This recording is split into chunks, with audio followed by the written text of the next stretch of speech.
देखिए, राहुल गांधी जी के बारे में मैंने कुछ भी गलत नहीं कहा है। हमारे तो शास्त्रों में ये कहा गया है, सत्य सार्थक सर्वदा।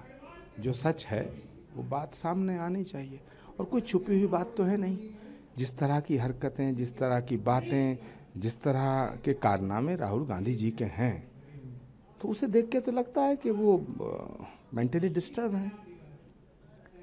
प्रधानमंत्री का कोई फैसला उसका विरोध कर देंगे, नई संसद बनाओगे तो विरोध कर देंगे, महिलाओं के हक में कानून लाओगे उसका विरोध कर देंगे, 3 तलाक मोदी हटाएं उसका विरोध कर देंगे। अब मंदिर सोमनाथ जा रहे हैं उसका विरोध।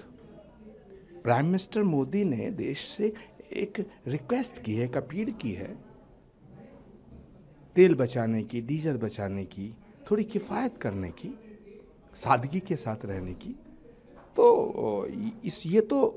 इसको तो अप्रिशिएट करना चाहिए। लेकिन राहुल गांधी इसमें भी प्रॉब्लम क्रिएट कर रहे हैं। तो मुझे लगता है कि राहुल गांधी कुछ पगला गए हैं, और सबसे ज़्यादा ज़रूरत है उनको दिमागी डॉक्टर से दिखाने की, क्योंकि उनकी जो हरकतें हैं, उनकी जो बातें हैं, उससे लगता नहीं कि वो नॉर्मल है।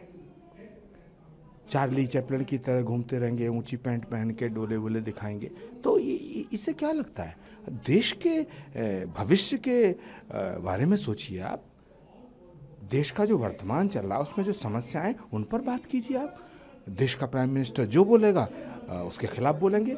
तो मुझे लगता है कि मैंने राहुल गांधी जी के बारे में जो कहा है वो बिल्कुल स्वतः प्रमाणित है। और हमारे यहाँ शास्त्रों में कहा गया है, प्रत्यक्षम किम प्रमाणम, प्रत्यक्ष को प्रमाण की आवश्यकता नहीं होती है। तो मैं कहना चाहता हूँ कि राहुल गांधी जी को बहुत ज़रूरत है किसी दिमाग के डॉक्टर की, उन्हें दिमाग के अस्पताल में जाना चाहिए। कम करें, पेट्रोल डीजल का खर्चा कम हो, और बहुत ही वर्क फ्रॉम होम किया जाए, सोने में इन्वेस्ट ना किया जाए, उसे कैसे? देखिए, जैसे एक घर का मुखिया चाहता है कि घर का भला हो, इसी तरह देश का जो प्रधानमंत्री है वो पूरे देश का मुखिया है। नरेंद्र मोदी एक व्यक्ति नहीं है, एक विचार है, और फिर देश के प्रधानमंत्री हैं। तो देश के प्रधानमंत्री को ठीक उसी तरह बात करनी चाहिए जिस तरह घर का मुखिया करता है। तो उन्होंने कहा है कि भाई फैयाजी मत करो, वाहियात पैसे मत फूंको, किफ़ायत करो, है ना, सेविंग करो। तो घर का जो मुखिया है वो घर के लोगों को समझाने की कोशिश कर रहा है, तो इसकी सराहना होनी चाहिए। प्रधानमंत्री मोदी के जीवन में उनका कुछ नहीं है। नरेंद्र मोदी जी के जिंदगी का एक एक पल इस देश को समर्पित है। तो जिस व्यक्ति का एक एक पल देश को समर्पित है, तो वो तो पूरे भारत को अपना परिवार मानता है। तो अपने परिवार को अच्छी बात बताना, नसीहत देना, ये तो घर के मुखिया का काम बनता है। क्रिटिसाइज कर रहा है, और इसी को लेकर के बीजेपी अब कह विपक्ष है वो देश विरोधी रुख अपना रहा है। विपक्ष के कुएं में भांग पड़ गई है, और इन सब ने भांग पी ली है।